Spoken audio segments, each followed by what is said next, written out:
ಕಳೆದ ಬಾರಿ ಬಿಜೆಪಿ ಸರ್ಕಾರ ಇದ್ದಂತ ಸಂದರ್ಭದಲ್ಲಿ ಎಸ್ಸಿ ಎಸ್ಟಿಗಳಿಗೆ ಮೀಸಲಾತಿ ಕೊಡಬೇಕು ಅಂತೇಳಿ ಹೋರಾಟ ಆಯಿತು. ಬಿಜೆಪಿನವರಿಗೂ ಸಾಮಾಜಿಕ ನ್ಯಾಯಕ್ಕಾಗ್ಲಿ ಮೀಸಲಾತಿಗಾಗ್ಲಿ ಏನು ಸಂಬಂಧ ಇಲ್ಲ.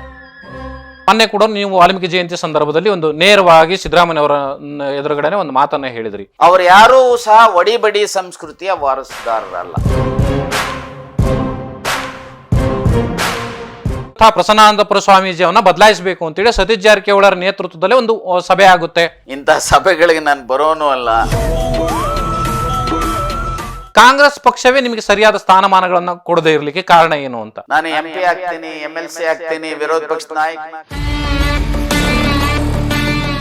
ನಾನು ಈಗ ನೀವು ಒಬ್ಬ ಪ್ರಭಾವಿ ನಾಯಕರು, ಜೊತೆಗೆ ರಾಜಕಾರಣದಲ್ಲಿ ಇದ್ದಂಥವ್ರು, ಜೊತೆಗೆ ಅದಕ್ಕಿಂತಲೂ ಹೆಚ್ಚಾಗಿ ಸಮುದಾಯದಲ್ಲಿ ಬಹಳ ನಿಮ್ಮದೇ ಆದ ಒಂದು ಫ್ಯಾನ್ ಫಾಲೋವರ್ಸಿಂಗ್ ಅನ್ನ ಹೊಂದಿರುವಂಥವ್ರು. ಈಗ ಆ ವಿಚಾರಕ್ಕೆ ಬರೋದಾದ್ರೆ, ಪ್ರತಿ ಬಾರಿ ಮೊನ್ನೆ ಕೂಡ ನೀವು ವಾಲ್ಮೀಕಿ ಜಯಂತಿ ಸಂದರ್ಭದಲ್ಲಿ ಒಂದು ನೇರವಾಗಿ ಸಿದ್ದರಾಮಯ್ಯ ಅವರ ಎದುರುಗಡೆ ಒಂದು ಮಾತನ್ನ ಹೇಳಿದ್ರಿ. ಈ ವಾಲ್ಮೀಕಿ ಸಮುದಾಯದ ಜನರಿಗೆ ನೀವು ಏನು SC/TSP ಹಣವನ್ನ ಏಕಾಏಕಿ ಜಾತ್ರೆಗೆ ಮತ್ತೊಂದಕ್ಕೆ ಕೊಡೋದಕ್ಕಿಂತ ಶಿಕ್ಷಣ ಇಲಾಖೆಗಳಿಗೆ ಒಂದು ಸ್ವಲ್ಪ ಒತ್ತು ಕೊಡಿ ಅಂತೇಳಿ, ಅಥವಾ ಒಂದು ಮೆಡಿಕಲ್ ಕಾಲೇಜನ್ನು ಅಥವಾ ಇಂಜಿನಿಯರಿಂಗ್ ಕಾಲೇಜನ್ನು ಅಂತೇಳಿ. ಸೊ ಅದು ಈಗ ಏನಾದ್ರು ಸಿದ್ದರಾಮಯ್ಯನವರು ಆ ನಿಟ್ಟಿನಲ್ಲಿ ಏನಾದ್ರು ಯೋಚನೆ ಮಾಡ್ತಿದ್ದಾರಾ? ನೋಡಿ, ನಾನು ಇಷ್ಟೇ ಹೇಳಲಿಕ್ಕೆ ಬಯಸ್ತೇನೆ. ಮಹರ್ಷಿ ವಾಲ್ಮೀಕಿಯ ನಿಜವಾದಂಥ ವಂಶಸ್ಥರು ಯಾರಿದ್ದಾರೆ, ಅಥವಾ ಮಹರ್ಷಿ ವಾಲ್ಮೀಕಿಯ ಅನುಯಾಯಿಗಳು, ಮಹರ್ಷಿ ವಾಲ್ಮೀಕಿಯ ವಿಚಾರಧಾರೆಯಲ್ಲಿ ನಂಬಿಕೆ ಇಟ್ಟಿರುವಂಥವ್ರು ಯಾರಿದ್ದಾರೆ, ಅವರೆಲ್ಲರೂ ಸಹ ಲೇಖನ ಸಂಸ್ಕೃತಿಯ ವಾರಸುದಾರರು. ಅವರು ಯಾರೂ ಸಹ ಒಡಿಬಡಿ ಸಂಸ್ಕೃತಿಯ ವಾರಸುದಾರರಲ್ಲ. ರಾಜ್ಯದಲ್ಲಿ ಇವತ್ತು ಜಾತಿವಾರ ತೆಗೆದುಕೊಂಡಾಗ 16% ಹತ್ತತ್ರ ಲಿಂಗಾಯತರಿದ್ದಾರೆ, 14% ಮೈನಾರಿಟೀಸ್ ಇದ್ದಾರೆ. ಎಲ್ಲ ಸೇರಿ, ಕ್ರಿಶ್ಚಿಯನ್ಸ್ ಇರ್ಬೋದು, ಮುಸಲ್ಮಾನರು ಇರ್ಬೋದು, ಜೈನರು, ಈ ತರ ಸೇರಿ. ಹಾಗೆ 101 ಜಾತಿಗಳು SC ಸೇರಿಸಿದ್ರೆ 17.1% ಇದ್ದಾರೆ. ಸೊ ಅದರ ನಂತರ ಒಕ್ಕಲಿಗರು ಸಹ 11-12% ಇರ್ತಕ್ಕಂಥದ್ದು. ಅದನ್ನು ಬಿಟ್ರೆ ಸುಮಾರು 7% ಅಷ್ಟು STಗಳಿದ್ದಾರೆ.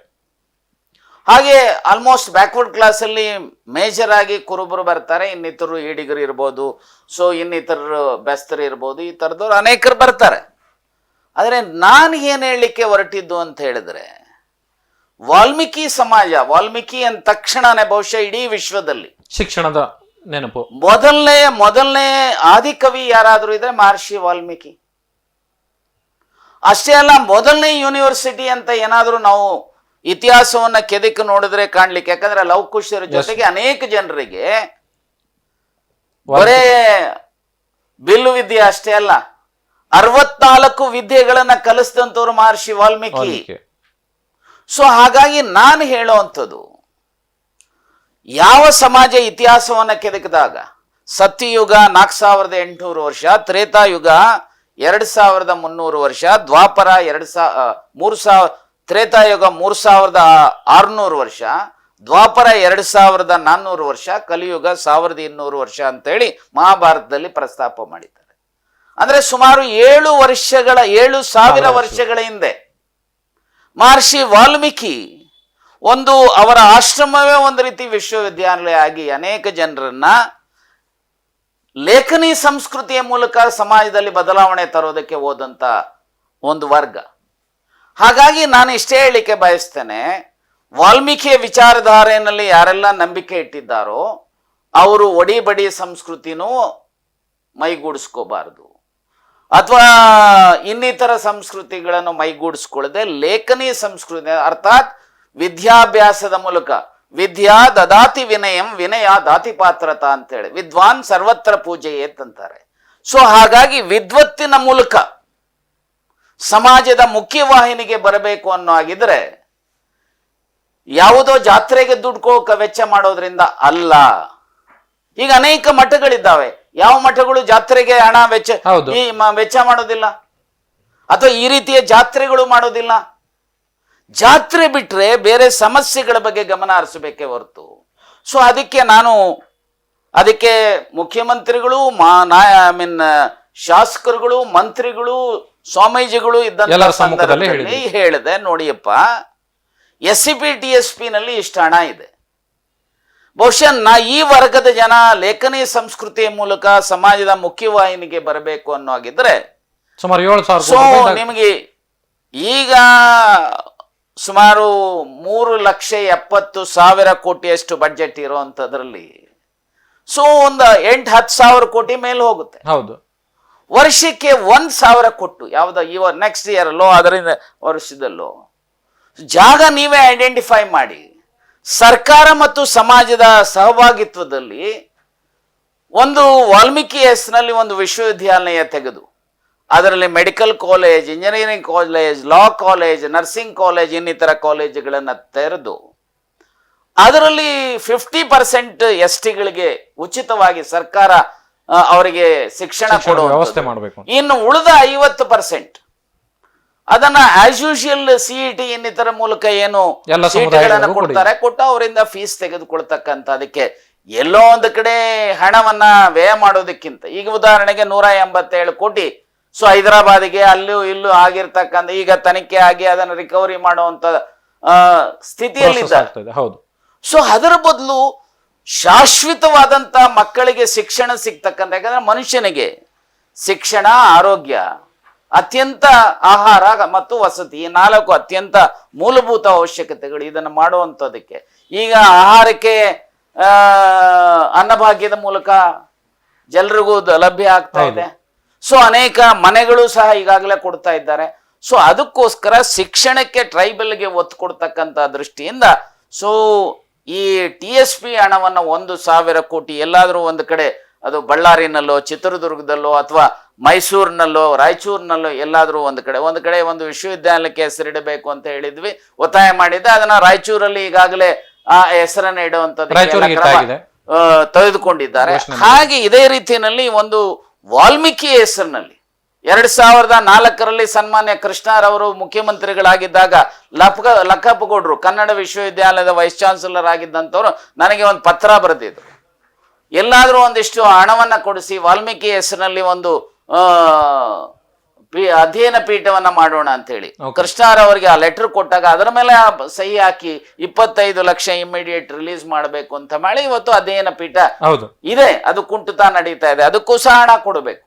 ಸೊ ಹಾಗಾಗಿ ನಾನು ಸರ್ಕಾರಕ್ಕೆ ಏನಪ್ಪಾ ಅಂತ ಹೇಳಿದ್ರೆ ಇದನ್ನ ಆಗು ಹೋಗುಗಳನ್ನ ಈ ಸೋರಿಕೆಗಳನ್ನು ತಡಿಬೇಕು ಅನ್ನೋ ಹಾಗಿದ್ರೆ ಈ ರೀತಿಯ ಕ್ರಮಗಳನ್ನ ಜರುಗಿಸಬೇಕು ಅಂತೇಳಿ ಎಲ್ಲರ ಸಮ್ಮುಖದಲ್ಲಿ ಎಲ್ಲೋ ಮಾತನಾಡೋದಕ್ಕಿಂತ ಮುಖ್ಯಮಂತ್ರಿಗಳ ಸಮ್ಮುಖದಲ್ಲಿ ಮಂತ್ರಿಗಳ ಸಮ್ಮುಖದಲ್ಲಿ ಹೇಳಿದ್ದೇನೆ, ಸದುದ್ದೇಶದಿಂದ ಹೇಳಿದ್ದೇನೆ. ಬಹುಶಃ ಅದನ್ನ ಸರ್ಕಾರ ಗಮನಿಸುತ್ತೆ ಅಂತ ಹೇಳಿ ನಾನಂತೂ ಭಾವಿಸ್ತೇನೆ. ಆದ್ರೆ ಈ ಸಮುದಾಯದ ಒಂದು ಮುಖ್ಯ ಏನು ಒಂದು ಸ್ಥಾನದಲ್ಲಿದ್ದಂತ ಸ್ವಾಮೀಜಿಗಳೇ ಇವತ್ತು ಅದನ್ನ ಪರಿಗಣಿಸ್ತಾ ಇಲ್ವಾ ಅಂತ. ಯಾಕಂದ್ರೆ ಮತ್ತೆ ಈ ಸರಿ ಈಗಾಗಲೇ ಎಲ್ಲ ರಾಜ್ಯಾದ್ಯಂತ ಪ್ರವಾಸ ಮಾಡ್ತಾ ಇದ್ದಾರೆ, ಜನರಿಂದ ಹಣ ಕಲೆಕ್ಟ್ ಮಾಡ್ತಾ ಇದ್ದಾರೆ, ನೋಡಿ ಜಾತ್ರೆ ಮಾಡ್ತಾ ಇದ್ದಾರೆ. ನಾನು ಇಷ್ಟೇ ಹೇಳಿಕ್ಕೆ ಬಯಸ್ತೇನೆ, ಮನೆಯ ಗೊಂದಲಗಳನ್ನು, ನಮ್ಮ ಸಮಾಜದ ಗೊಂದಲಗಳನ್ನು ನಾನು ಸಾರ್ವಜನಿಕವಾಗಿ ಚರ್ಚೆ ಮಾಡಲಿಕ್ಕೆ ಹೋಗುದಿಲ್ಲ. ನಾನು ಇಷ್ಟೇ ಹೇಳ್ತೇನೆ, ನಮ್ಮ ಸಮಾಜ ಹೋಗಬೇಕಾಗಿರುವಂಥ ದಾರಿ ಲೇಖನಿ ಸಂಸ್ಕೃತಿಯ ಹಾದಿಯಲ್ಲಿ ಹೋಗಬೇಕು ಅನ್ನೋದು ನನ್ನ ಬದ್ಧತೆ. ಯಾರು ಏನು ಮಾಡ್ತಾರೋ ಅವರಿಗೆ ತೋಚಿದಂಥದ್ದು ಅವರು ಮಾಡ್ತಾ ಇದ್ದಾರೆ. ಅದರ ಬಗ್ಗೆ ನಾನು ಏನು ಕಾಮೆಂಟ್ ಮಾಡಲಿಕ್ಕೆ ಹೋಗುದಿಲ್ಲ. ನಾನು ಇಷ್ಟೇ ಹೇಳ್ತೇನೆ, ಯಾರು ಮಹರ್ಷಿ ವಾಲ್ಮೀಕಿ ವಿಚಾರದಾರರು, ಯಾಕಂದ್ರೆ ಬಹಳಷ್ಟು ಜನರಿಗೆ ರಾಮಾಯಣವೇ ಗೊತ್ತಿಲ್ಲ. ಹೌದು, ರಾಮಾಯಣದ ಆಶಯಗಳು ರಾಮ ಬೇಕು, ಆದ್ರೆ ರಾಮಾಯಣದಲ್ಲಿರುವಂತ ವಾಲ್ಮೀಕಿ ಬೇಡ. ಇವತ್ತು 7 ಕಾಂಡಗಳಿಂದ ಸುಮಾರು 600 ಸರ್ಗಗಳಿಂದ 24,000 ಶ್ಲೋಕಗಳಿರುವಂತ ರಾಮಾಯಣ, ಸುಮಾರು 390 ಭಾಷೆಗಳಲ್ಲಿ ರಾಮಾಯಣ ತರ್ಜುಮೆ ಆಗಿರುವಂಥದ್ದಿದೆ. ಅದನ್ನು ಅರ್ಥ ಮಾಡಿಕೊಂಡಾಗ ಬದುಕು ಏನು ಅನ್ನುವಂಥದ್ರ ಅರಿವಾಗುತ್ತೆ. ಅದನ್ನು ಅರ್ಥ ಮಾಡ್ಕೊಳ್ಳದೆ ಕೆಲವರು ಏನಾಗಿದೆ ಹೇಗಿದೆಯೋ ಹಾಗೆ ತೆಗೆದುಕೊಳ್ಳುವಂಥವ್ರು ಇದ್ದಾರೆ. ಅವ್ರ ಬಗ್ಗೆ ನಾನು ಏನು ಮಾತನಾಡ್ಲಿಕ್ಕೆ ಹೋಗುದು. ನನಗೆ ಖುಷಿ ಆಗೋದೇನಪ್ಪಾ ಅಂದ್ರೆ, ನೋಡಿ ಅಲ್ಲಿ ದಾವಣಗೆರೆ ಜಿಲ್ಲೆನಲ್ಲಿ ಅಲ್ಲೊಂದು ರಾಮಲಿಂಗೇಶ್ವರ ಮಠ ಅಂತ ಇದೆ. ಆ ರಾಮಲಿಂಗೇಶ್ವರ ಮಠದ ಸ್ವಾಮೀಜಿ ಅವರು ಸಹ ವಾಲ್ಮೀಕಿ ಸಮಾಜದವರು. ಅವರು ಪೂರ್ವಾಶ್ರಮದಲ್ಲಿ ಮದುವೆ ಆಗಿದ್ದಂಥವ್ರು, ಮಕ್ಕಳಾಗಿದ್ದಂಥವ್ರು, ಸ್ಕೂಲ್ ಟೀಚರ್ ಆಗಿದ್ದಂಥವ್ರು. ಒಂದು ಹಂತದಲ್ಲಿ ಅವರಿಗೆ ಜ್ಞಾನೋದಯ ಆಯಿತು, ಹಿರಿಯ ಗುರುಗಳು ಅವರಿಗೇನೋ ಆದೇಶ ಮಾಡಿದ್ರು ಅಂತೇಳಿ ಅವ್ರು ಸ್ವಾಮೀಜಿಗಳಾಗಿದ್ರು. ನಾನು ಯಾರೋ ಹೀಗೆ ಕರ್ಕೊಂಡು ಹೋದ್ರು, ಅವ್ರ ಮನೆಯಲ್ಲಿ ಏನೂ ಇರಲಿಲ್ಲ. ನಾನು ಓದಂತ ಸುಮಾರು 25-30 ವರ್ಷದಿಂದ ನನಗೆ ಈಗ ಹೋದಾಗ ಆ ರಾಜನಹಳ್ಳಿಗೆ 5 ಕೋಟಿಗೆ ಸಿದ್ದರಾಮಯ್ಯನವರು ಕೊಟ್ಟಂತ ಸಂದರ್ಭದಲ್ಲಿ ಆ ಮಠಕ್ಕೆ 1 ಕೋಟಿ ಕೊಡಿಸಿದೆ, ಸೇಮ್ ಡೇ ಆಂಜನೇಯಲು ಕಡೆಯಿಂದ ಚೆಕ್ ಅನ್ನ. ಓಕೆ, ನನಗೆ ಆ ಮಠಕ್ಕೆ ಹೋದಾಗ ಖುಷಿ ಅನ್ಸುತ್ತೆ. ಆ ಮಠದಲ್ಲಿ ಏನೂ ಇಲ್ಲದ ಇರೋವಂಥದ್ದು ಒಂದು ಒಳ್ಳೆಯ ದೇವಸ್ಥಾನ ಆಗಿದೆ, ಒಂದು ಸ್ವಾಮೀಜಿಗಳು ಹೇಳ್ಕೊಳ್ತಕ್ಕಂಥ ಒಂದು ಒಳ್ಳೆಯ ಮಠ ಆಗಿದೆ. Primary, middle school, high school, PUC, BA degree, TCH, ಆಮೇಲೆ BEd, ಹಾಸ್ಟೆಲ್ಗಳು. ಅಲ್ಲಿ ಯಾವ ಊರು, ಆ ಊರಲ್ಲಿ ಯಾರು ಇಲ್ಲ. ಇರೋವಂಥದ್ದು ಯಾರು? STಗಳು, ನಾಯಕರು, SCಗಳು, ಲಂಬಾಣಿಸು, 4 ಮನೆ ಲಿಂಗಾಯತರು ಇರುವಂಥ. ಅದನ್ನು ನೋಡಿದಾಗ ಖುಷಿ ಆಗುತ್ತೆ. ಜಯೇಶ್ ಪಟೇಲ್ರ ಊರಿನಿಂದ ಕೇವಲ 7-8 ಕಿಲೋಮೀಟರ್ ದೂರದಲ್ಲಿ ಇರುವಂಥ ಜಯೇಶ್ ಪಟೇಲ್ರು ಒಂದು ಹಂತದಲ್ಲಿ ಆ ಮಠಕ್ಕೆ ಬೆಂಬಲ ನೀಡಿರ್ತಕ್ಕಂಥವ್ರು, ಎಲ್ಲ ರೀತಿಯ ಸಹಕಾರ ಕೊಟ್ಟಿರ್ತಕ್ಕಂಥವ್ರು. ನಾನು ಯಾಕೆ ಅಂತ ಹೇಳಿದ್ರೆ, ಯಾವುದೇ ಸಮಾಜದ ಮಠ ಆಗಲಿ, ಆ ಸ್ವಾಮೀಜಿಗಳಾದಂಥವ್ರು ಕಾಮ, ಕ್ರೋಧ, ಮದ, ಮಾತ್ಸರ್ಯ, ಮೋಹಗಳನ್ನು ತ್ಯಜಿಸಬೇಕು, ಸಮಾಜಮುಖಿಯಾಗಿ ಕೆಲಸ ಮಾಡಬೇಕು. ಅವ್ರ ಪೂರ್ವಾಶ್ರಮದಲ್ಲಿ ಏನೇ ಆಗಿರಲಿ. ಓಕೆ. ಸೊ ಆ ಕಾಮ, ಕ್ರೋಧ, ಮದ, ಮಾತ್ಸರ್ಯ, ಮೋಹಗಳನ್ನು ತ್ಯಜಿಸಬೇಕು ಅನ್ನೋ ಆಗಿದ್ರೆ, ಇನ್ಫ್ಯಾಕ್ಟ್ ಒಂದು ಕಡೆ ಮಹಾಭಾರತದಲ್ಲಿ ಹೇಳ್ತಾರೆ, ಬದುಕನ್ನು ಹೇಗೆ ರೂಪಿಸ್ಕೋಬೇಕು ಅಂತ ಹೇಳಿದ್ರೆ 25 ವರ್ಷ ಬ್ರಹ್ಮಚರ್ಯ, 25 ವರ್ಷ ಸಾಂಸಾರಿಕ ಜೀವನ ಗೃಹಸ್ಥಾಶ್ರಮ, ಇನ್ನು 25 ವರ್ಷ ವಾನಪ್ರಸ್ಥ, ಇನ್ನು 25 ವರ್ಷ ಸನ್ಯಾಸತ್ವ. ಬಹುಶಃ ಯಾರೇ ಈ ರೀತಿ ಗುರು ಹಿರಿಯರು ಆಗುವಂಥವ್ರು, ಸ್ವಾಮೀಜಿಗಳಾಗುವಂಥವ್ರು ಈ ವಿಚಾರವನ್ನ ಮನನ ಮಾಡಿಕೊಂಡು ಎಲ್ಲ ವರ್ಗದ ಜನರನ್ನ ಒಳ್ಳೆಯ ದಾರಿನಲ್ಲಿ ತೆಗೆದುಕೊಂಡು ಹೋಗ್ತಕ್ಕಂಥ, ಇನ್ಫ್ಯಾಕ್ಟ್ ನಾನು ಆ ಮಠದ ಟ್ರಸ್ಟ್ ಡೀಡನ್ನ ಒಂದು ಅನೇಕ ಸಾರಿ ನಾನು ನೋಡಿದ್ದೆ. LGU ಅವನೂರ್ ಸಾಹೇಬರು ಬಹಳ ಒಳ್ಳೆಯ ಟ್ರಸ್ಟ್ ಅನ್ನ ಮಾಡಿದ್ದಾರೆ, ಒಳ್ಳೆಯ ಉದ್ದೇಶಗಳನ್ನ ಅದರಲ್ಲಿ ಬರೆದಿದ್ದಾರೆ. ಹೌದು. ಎಷ್ಟರ ಮಟ್ಟಿಗೆ ಅದರಲ್ಲಿ ಬರೆದಿದ್ದಾರೆ ಅಂತ ಹೇಳಿದ್ರೆ, ಈ ಮಠದಲ್ಲಿ ಎಲ್ಲ ರೀತಿಯ ಶಿಕ್ಷಣ ಸಿಗಬೇಕು, ಅಷ್ಟೇ ಅಲ್ಲ ವೇದ ಉಪನಿಷತ್ತುಗಳ ಅಧ್ಯಯನ ನಡೆಯುವಂತ ಕೇಂದ್ರ ಆಗಬೇಕು ಅಂತ ಹೇಳಿ. ಬಟ್ ಈಗ ಯಾವುದು ನೆರವೇರ್ತಾ ಇಲ್ಲ. ಸೊ ಹಾಗಾಗಿ ನಾನು ಅವರಿಗೆ ಇವರಿಗೆ ದೋಷ ಕೊಡ್ಲಿಕ್ಕೆ ನಾನು ಹೋಗೋದಿಲ್ಲ. ನಾನು ಇಷ್ಟೇ ಹೇಳ್ತೇನೆ, ನೋವಿನಿಂದ ಈ ಮಾತನ್ನ ಹೇಳ್ತಾ ಇದ್ದೇನೆ. ಬಹುಶಃ ಅದಕ್ಕೆ ಆ ಮುಂಚೆ ನನಗೂ ಸಹ ಒಂದು ಅಂತರದಲ್ಲಿ ಯಾವಾಗ 1998 ಅಲ್ಲಿ ಆ ಮಠ ಆಗಬೇಕಾದ್ರೆ, ರಾಜನಹಳ್ಳಿ ಮಠ ಆಗಬೇಕಾದ್ರೆ ಅದು ಎಲ್ಲಿ ದಾವಣಗೆರೆಯಲ್ಲಿ ಆಗಬೇಕು, ಬೆಂಗಳೂರಲ್ಲಿ ಆಗಬೇಕು. ನಮ್ಮ ಅಶ್ವತ್ಥಪ್ಪ ಅವರು ತಿಪ್ಟೂರಿಂದ ಪುಣ್ಯಾನಂದಪುರಿ ಆದಂಥವ್ರನ್ನ ಕರ್ಕೊಂಡು ಬಂದಂಥವ್ರು. ಸೊ ಅವರಿಗೆ ಇಲ್ಲಿ ತಿರುಚಿ ಮಠದಲ್ಲಿ ಟ್ರೈನಿಂಗ್ ಆಗಿತ್ತು. ಸೊ ಅಲ್ಲಾಗಬೇಕು, ಇಲ್ಲ ಆಗಬೇಕು. 3 ದಿವಸ, ಶುಕ್ರವಾರ ಶನಿವಾರ 3 ದಿವಸ ಸಭೆ, ಅದರಲ್ಲೂ ಶನಿವಾರ ಭಾನುವಾರ ಮಾಡಿ ಪ್ರಮುಖವಾಗಿ. ಸೊ ಅಂತಿಮವಾಗಿ ಅಲ್ಲಿ ಮಠ ಆಗಲಿ, ಬೆಂಗಳೂರಿಗೆ ಬಂದು ಹೋಗುವಂಥದಕ್ಕೆ ಇಲ್ಲೂ ಒಂದು ಇದಿರಲಿ ಅಂತ ಹೇಳಿ ಒಪ್ಪಿಸಿದಂಥ ಸಮಯದಲ್ಲಿ ಅವತ್ತು ನಾವು ಸ್ಪಷ್ಟವಾಗಿ ಹೇಳಿದ್ವಿ, ಇಲ್ಲಪ್ಪ ಇಲ್ಲಿ ಅತ್ಯಂತ, ಯಾಕಂದ್ರೆ ಆ ಭಾಗದಲ್ಲಿ ಹೆಚ್ಚು ಈ ಜನಸಂಖ್ಯೆ ಇರುವಂಥವ್ರು, ಒಳ್ಳೆಯ ಮಠ ಆಗಲಿ, ಒಳ್ಳೆಯ ಸಮಾಜದಲ್ಲಿ ಯಾವ ರೀತಿ ಸ್ವಾಮಿ ಇರಬೇಕು ಅಂದ್ರೆ ನೋಡ್ರಿ, ಆ ಸ್ವಾಮಿ ಇದ್ದಾರಲ್ಲ, ಆ ವಾಲ್ಮೀಕಿ ಸಮಾಜದ ಮಠದ ಸ್ವಾಮಿ ಆ ರೀತಿಯ ಸತ್ಪುರುಷ, ಸದ್ಭಾವನೆಗಳನ್ನು ಹೊಂದಿರತಕ್ಕಂಥ, ಕಾಮ, ಕ್ರೋಧ, ಮದ, ಮಾತ್ಸರ್ಯಗಳನ್ನು ತ್ಯಜಿಸ್ತಕ್ಕಂಥ ಸ್ವಾಮೀಜಿ ರೀತಿಯಲ್ಲಿ ಇರಬೇಕು. ಅದೇ ರೀತಿ ಆ ಸಮಾಜದ ಮಕ್ಕಳು ಸಹ ಅದೇ ರೀತಿಯ ಜನರಾಗಿರಬೇಕು ಅನ್ನೋಂಥ. ಯಾರಾದರೂ ನನ್ನ ಮಗ ಹೇಗಿರಬೇಕು ಅಂದ್ರೆ, ನೋಡಪ್ಪ ವಾಲ್ಮೀಕಿ ಸಮಾಜದ ಆ ನರಸಿಂಹನೋ, ಆ ತಿಮ್ಮಪ್ಪನೋ, ವೆಂಕಟಪ್ಪನೋ ಇದ್ದಾನಲ್ಲ, ಆ ರೀತಿ ಇರಬೇಕು ಅನ್ನೋಂಥ ರೀತಿಯಲ್ಲಿ ಸಮಾಜವನ್ನ ತೀಡತಕ್ಕಂಥ ಒಂದು ಕೇಂದ್ರ ಆಗಬೇಕು ಅನ್ನುವಂಥವ್ರು ನಮ್ಮೆಲ್ಲರ ಆಶೆ ಇತ್ತು. ಅವನೂರವರ ಆಶೆ ಇತ್ತು, ವೀರಣ್ಣವರ ಆಶೆ ಇತ್ತು, ತಿಪ್ಪೇಸ್ವಾಮಿಯವರ ಆಶೆ ಇತ್ತು, ಬಸಪ್ಪನವರ ಆಶೆ ಇತ್ತು. ಸೊ ನಾವುಗಳು ಮುಂಚೂಣಿಯಲ್ಲಿದ್ದು ಇದನ್ನ ಕೆಲಸ ಮಾಡಿದಂತ ಒಂದು ನೋವು ಆಗುತ್ತೆ ಬಹುಶಃ. ಸೊ ಇಷ್ಟು ವರ್ಷಗಳಾದ್ರೂ ಸಹ, ಇಷ್ಟು ವರ್ಷ 25-26 ವರ್ಷಗಳಾದ್ರೂ ಸಹ ಆ ದಿಕ್ಕಿನಲ್ಲಿ ಹೋಗ್ತಾ ಇಲ್ಲ ಅನ್ನೋಂತ ನೋವಿದೆ. ಹಾಗಾಗಿ ನಾನು ಯಾರಿಗೂ ದೋಷವನ್ನ ಕೊಡ್ಲಿಕ್ಕೆ ಹೋಗಿದ್ದಿಲ್ಲ. ನಾನು ಇಷ್ಟೇ ಹೇಳ್ತೇನೆ, ನಿಮ್ಮ ಮೂಲಕ ಹೇಳಿಕೆ ಬಯಸ್ತೇನೆ, ಅದಕ್ಕೆ ಸಂಬಂಧಪಟ್ಟಂತವ್ರು ಈ ದಿಕ್ಕಿನಲ್ಲಿ ಚಿಂತನೆ ಮಾಡಿ ಬದಲಾವಣೆ ತರಕೊಂಡು ಒಂದು ಒಳ್ಳೆಯ ಬದಲಾವಣೆ ವಿಚಾರಕ್ಕೆ ಈ ವಿಚಾರದಲ್ಲಿ ಒಂದೇ ಒಂದು ಪ್ರಶ್ನೆ ನಂದು. ಕಳೆದ 1 ವರ್ಷದ ಹಿಂದೆ ಈಗಿರುವಂತಹ ಪ್ರಸನ್ನಾನಂದಪುರ ಸ್ವಾಮೀಜಿಯವನ್ನ ಬದಲಾಯಿಸಬೇಕು ಅಂತೇಳಿ ಸತೀಶ್ ಜಾರಕಿಹೊಳಿ ನೇತೃತ್ವದಲ್ಲಿ ಒಂದು ಸಭೆ ಆಗುತ್ತೆ. ಸೊ ಒಂದಷ್ಟು ಬೆಳವಣಿಗೆಗಳಾಗ್ತವೆ. ಆ ನಂತರ ಯಾಕೆ ಅದು ನಿಂತು ಹೋಗ್ಬಿಡುತ್ತೆ ಅಂತ ನನಗಂತೂ ಗೊತ್ತಿಲ್ಲ. ಯಾರ ಜೊತೆನಲ್ಲಿ ಯಾವ ಸಭೆ ಆಯಿತು, ಇಂಥ ಸಭೆಗಳಿಗೆ ನಾನು ಬರೋನು ಅಲ್ಲ. ಸೊ ಯಾಕೆಂದ್ರೆ ಎಲ್ಲೋ ಒಂದು ಕಡೆ ಸಮಾಜದ ಎಲ್ಲ ವರ್ಗದ ಜನ ನಮಗೆ ಬೇಕಾಗಿರುವಂಥವ್ರು.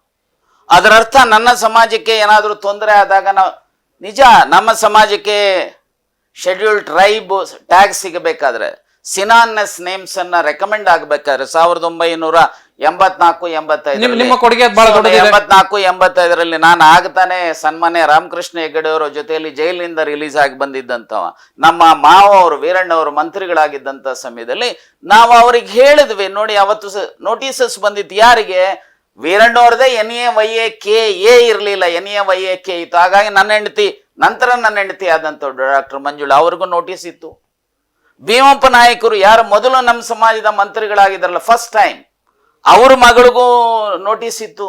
ವಿಜಯ ವಿಕ್ರಮ್ ಅವ್ರಿಗೂ ಸಹ ಈ ರೀತಿ ಅನೇಕರಿಗೆ ಸ್ಪೆಲ್ಲಿಂಗ್ ಜಾತಿ ಅನ್ನುವಂಥದ್ದು ಬಂದಂತ ಸಮಯದಲ್ಲಿ, ಸೊ ಆ ಸಮಯದಲ್ಲಿ ಸನ್ಮಾನ್ಯ ರಾಮಕೃಷ್ಣ ಹೆಗಡೆ ಅವರ ಸರ್ಕಾರದ ಮೇಲೆ ವೀರಣ್ಣವರು, ನಾನು, ಇನ್ನಿತರು, ತಿಪ್ಪೇಸ್ವಾಮಿ ಇನ್ನಿತರು ಒತ್ತಡ ತಂದಂತ ಸಮಯದಲ್ಲಿ ಆಗ VL ಪಾಟೀಲ್ ಕುರುಬರ ಸಮಾಜದ ನಾಯಕರು, ಅವರು ಸೋಷಿಯಲ್ ವೆಲ್ಫೇರ್ ಮಿನಿಸ್ಟರ್ ಇದ್ರು.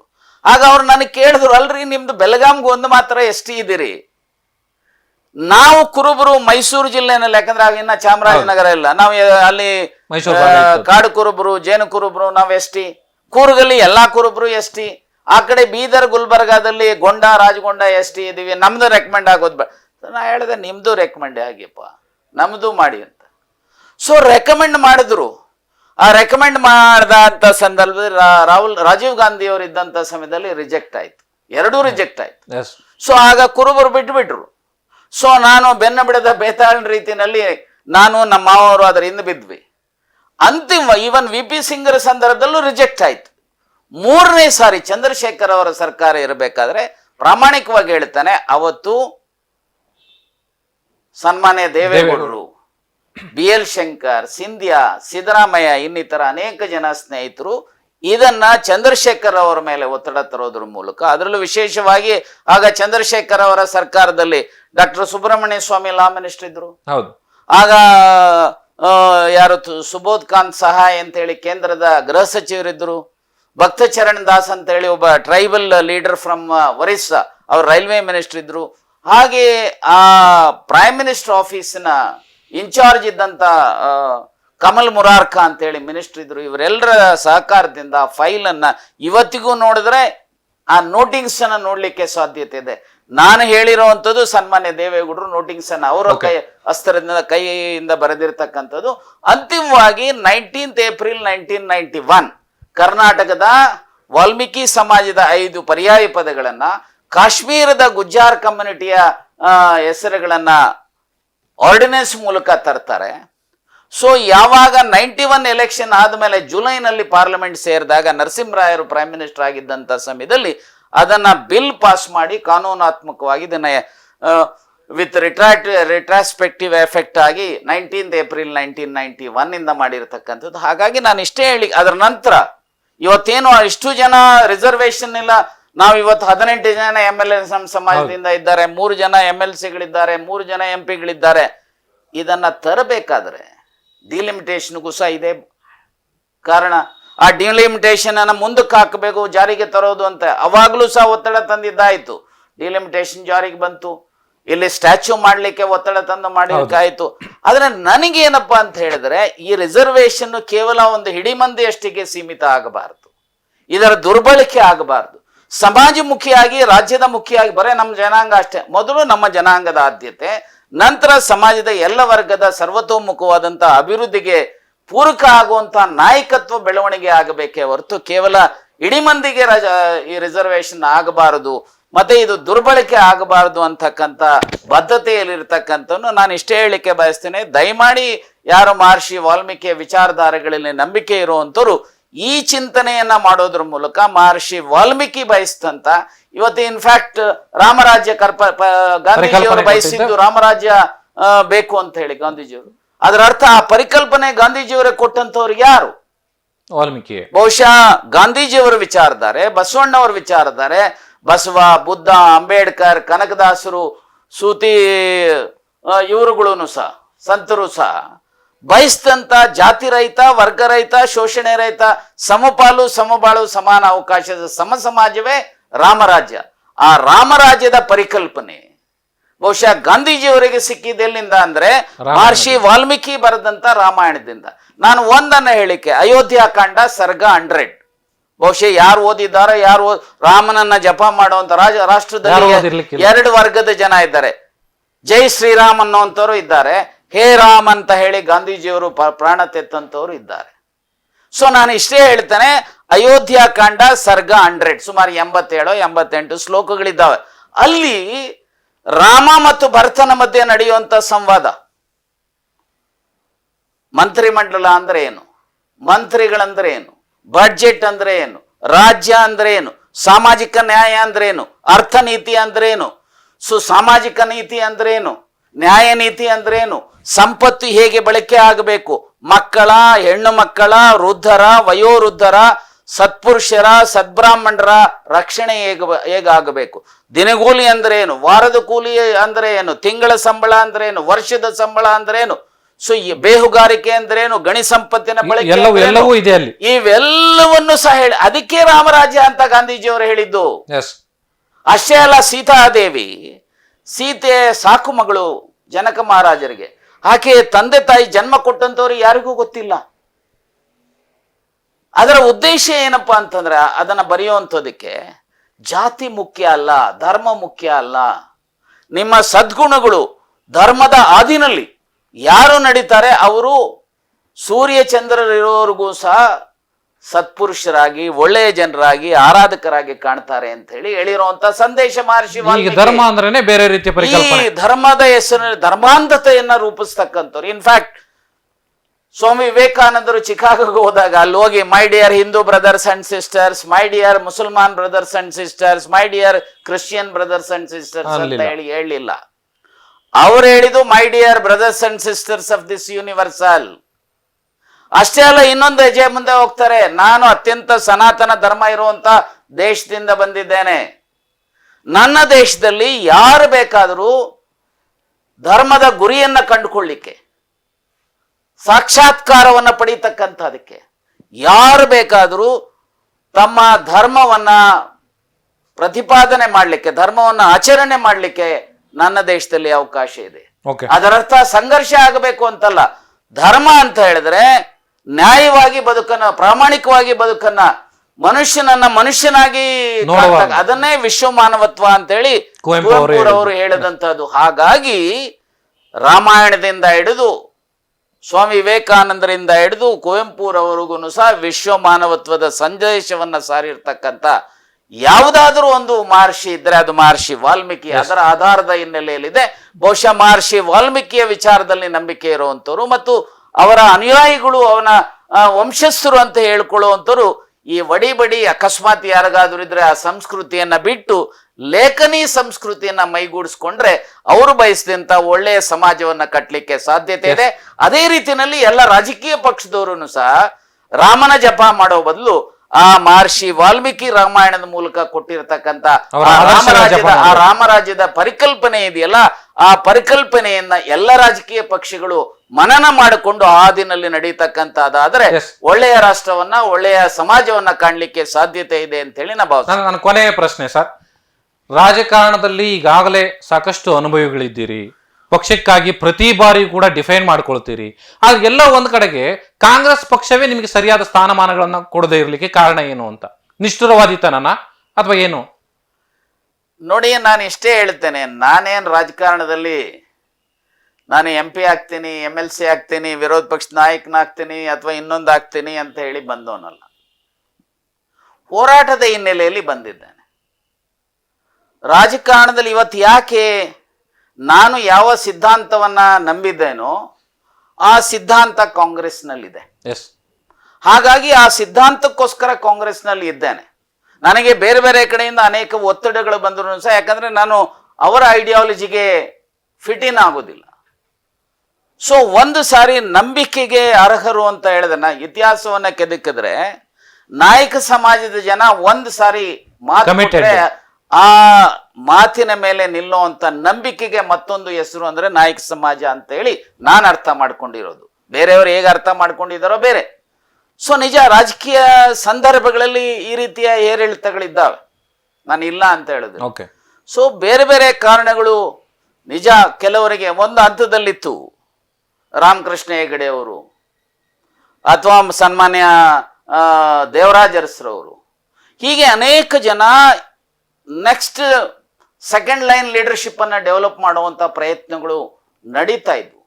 ಬಹುಶಃ ಆ ಸ್ಟೇಟ್ಸ್ಮನ್ಶಿಪ್ ಅನ್ನ ಎಲ್ಲ ರಾಷ್ಟ್ರೀಯ ಪಕ್ಷಗಳಲ್ಲಿ ಗುರುತಿಸುವಂಥದ್ದು ಆಗಬೇಕು. ಆ ರಾಷ್ಟ್ರೀಯ ನಾಯಕತ್ವ ಮತ್ತು ರಾಜ್ಯದ ನಾಯಕತ್ವ ಸ್ಟೇಟ್ಸ್ಮನ್ಶಿಪ್ ಮೂಲಕ ಒಳ್ಳೆಯ ವಿಚಾರವಂತರನ್ನ, ಬದ್ಧತೆ ಇರ್ತಕ್ಕಂಥ, ಪಕ್ಷನಿಷ್ಠರಾಗಿರ್ತಕ್ಕಂಥ, ಪ್ರಾಮಾಣಿಕರಾಗಿರ್ತಕ್ಕಂಥ ಗುರುಸಿದಾಗ ಮುಂದಿನ ದಿನಮಾನಗಳಲ್ಲಿ ಒಳ್ಳೆಯ ನಾಯಕತ್ವ ರಾಜ್ಯದಲ್ಲಿ ಮತ್ತು ರಾಷ್ಟ್ರದಲ್ಲಿ ಇರಲಿಕ್ಕೆ ಸಾಧ್ಯತೆ ಇದೆ ಅಂತ ಹೇಳಿ ನಾನು ಭಾವಿಸಿರುವಂತನು. ಬಹುಶಃ ಆ ದಿಕ್ಕಿನಲ್ಲಿ ನಮ್ಮ ಪಕ್ಷ ಯೋಚನೆ ಮಾಡುತ್ತೆ, ಕೆಲಸ ಮಾಡುತ್ತೆ ಅಂತ ಹೇಳಿ ಭಾವಿಸಿದ್ರೆ ಏರಿಳಿತಗಳ ಬಗ್ಗೆ ಸಹಜ ಏರಿಳಿತಗಳು ಇರ್ತವೆ. ಅದರ ಬಗ್ಗೆ ನಾನು ಸಾರ್ವಜನಿಕವಾಗಿ ಯಾವುದೇ ವಿಧವಾದಂತಹ ಕಾಮೆಂಟ್ ಅನ್ನ ಮಾಡ್ಲಿಕ್ಕೆ ಬಯಸೋದಿಲ್ಲ. ನಾನು ಇಷ್ಟೇ ಹೇಳ್ತೇನೆ, ಪಕ್ಷನಿಷ್ಠನಾಗಿ ಏನೇ ಆದ್ರೂ ಸಹ ಪಕ್ಷದ ಪರವಾಗಿ ನಿಲ್ಲುವಂಥದ್ದೇ. ಅದಕ್ಕೆ ನಾನು ಹೇಳಿದ್ದು ನಾಯಕರು ಅಂತಂದ್ರೆ ನಂಬಿಕೆಗೆ ಅರ್ಹರು ಅಂತ ಹೇಳಿ. ನಂಬಿಕೆಗೆ ಮತ್ತೊಂದು ಹೆಸರು ಅಂದ್ರೆ ನಾಯಕರು ಅನ್ನುವಂಥದ್ದು. ಸೊ ಅದಕ್ಕೋಸ್ಕರ ಅನೇಕ ಜನ ಸಿದ್ದರಾಮಯ್ಯನವರು ಅನೇಕ ಸರಿ ನನ್ನನ್ನು ಏನೇ ಲೀಡರು ಅನ್ನೋರು, ಸರ್ ನಾನು ಲೀಡರ್ ಅಲ್ಲ, ನಾನು ನಾಯಕ, ಹುಟ್ಟು ನಾಯಕ ಅಂತೇಳಿ ತಮಾಷೆಗೆ ಹೇಳ್ತಾ ಇದ್ದಾರೆ. ಹಾಗೆ ಯಾಕೆ ಹೇಳ್ತೀನಿ ಅಂದ್ರೆ, ನಾಯಕರು ಅಂದ್ರೆ ಮಾತಿನ ಮೇಲೆ ನಿಲ್ಲುವಂಥವ್ರು, ನಂಬಿಕೆ ಅರ್ಹರು ಅನ್ನುವಂಥ ಸಂದೇಶ ಇರಬೇಕು ಅಂತೇಳಿ. ಹಾಗೆ ಈ ಸಮಾಜದ ಪ್ರತಿಯೊಬ್ಬರೂ ಸಹ ಮಾತಿನ ಮೇಲೆ ನಿಲ್ತಕ್ಕಂಥ, ನಂಬಿಕೆಯನ್ನ ಉಳಿಸ್ಕೊಳ್ತಕ್ಕಂಥ, ಸಮಾಜದ ಎಲ್ಲ ವರ್ಗದ ಜನ ನಮ್ಮವರು ಅನ್ನುವಂಥ ಭಾವನೆ ಇಟ್ಕೊಳ್ತಕ್ಕಂಥ, ಜಾತಿ ರಹಿತ, ವರ್ಗ ರಹಿತ, ಶೋಷಣೆ ರಹಿತ, ಸಮಪಾಲು ಸಮಬಾಳು ಸಮಾನ ಅವಕಾಶದ ಸಮಾಜ ಕಟ್ಟುವಂತ ವೀರ ಸೇನಾನಿಗಳ, ಯಾಕಂದ್ರೆ ತಳವಾರ್ ಅಂತಂದ್ರೆ ತಳವಾರ ಕತ್ತಿ ಹಿಡಿದು ಬೇರೆಯವರ ಪ್ರಾಣ ಹೋಗೋದಕ್ಕೆ ಮೊದಲು ತಾಕತ್ತಿದ್ರೆ ವಿರೋಧಿಗಳು ನನ್ನ ಪ್ರಾಣ ತೆಗಿರಯ್ಯ, ಆಮೇಲೆ ನನ್ನ ಜನರ ಪ್ರಾಣ ತೆಗಿಬೇಕು ಅಂತೇಳಿ ಹೋರಾಟದ ಮನೋಭಾವದ ಹಿನ್ನೆಲೆಯಲ್ಲಿ ಸಮಾಜವನ್ನ ರಕ್ಷಣೆ ಮಾಡ್ತಂತ ಒಂದು ಸಮಾಜದಲ್ಲಿ ಇರುವಂತದ್ದು ನಾಯಕ ಸಮಾಜ. ಈ ರಾಜ್ಯದಲ್ಲಿ ಸುಮಾರು 42,000 ಸಣ್ಣ ನೀರಾವರಿ ಯೋಜನೆಯಲ್ಲಿ ಬರತಕ್ಕಂತ ಕೆರೆ ಕುಂಟೆಗಳಿದ್ದಾವೆ. ಅದರಲ್ಲಿ 24,000 ಕೆರೆ ಕುಂಟೆಗಳು ಯಾರಾದ್ರೂ ಕಟ್ಟಿದ್ರೆ ಈ ರಾಜ್ಯದ ಪಾಳ್ಯಗಾರಗಳು. ರಸ್ತೆಗಳನ್ನ, ಸಾಲು ಮರಗಳನ್ನ, ಕಲ್ಯಾಣಿಗಳನ್ನ, ದೇವಸ್ಥಾನಗಳನ್ನ, ಜನರ ರಕ್ಷಣೆಯನ್ನ ಮಾಡಿದಂತ ಒಂದು ಸಮಾಜ ಇದ್ರೆ ಈ ಸಮಾಜ. ಈ ಸಮಾಜ ಮತ್ತೊಮ್ಮೆ ಮುಖ್ಯವಾಹಿನಿಗೆ ಬರಬೇಕು ಅನ್ನುವಂಥದ್ರಲ್ಲಿ ವಿಶ್ವಾಸ ಇಟ್ಟಿರ್ತಕ್ಕಂಥವನು ನಾನು. ಅದರರ್ಥ ನಾನು ಎಂದೂ ಸಹ ಜಾತಿವಾದಿ ಆಗಿಲ್ಲ, ಆಗೋದೂ ಇಲ್ಲ. ಎಲ್ಲ ವರ್ಗದ ಜನ ನನ್ನ ಸಮಾಜದವರು, ನನ್ನ ಕುಟುಂಬದವರು ಅಂತ ಭಾವಿಸಿರ್ತಕ್ಕಂಥದ್ದು.